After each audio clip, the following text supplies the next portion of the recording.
ಕೇಸರಿ ನಂದನ ಮಾರುತಿರಾಯ ಎಲ್ಲರ ಪಾಲಿಗೆ ಗುರುವಾದ.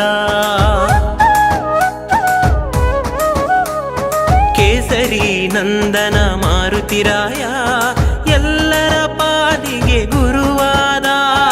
ಅಡ್ಯಾರು ಕ್ಷೇತ್ರದಲ್ಲಿ ನೆಲೆಯಾದ ವೀರನಾಗಿ ಬಂದು ತಾ ನಿಂತ.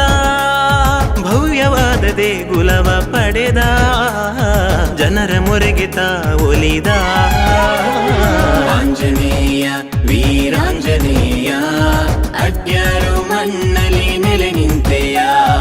ಆಂಜನೇಯ ವೀರಾಂಜನೇಯ ಅಡ್ಯಾರು ಮಣ್ಣಲಿ ನೆಲೆ ನಿಂತೆಯ.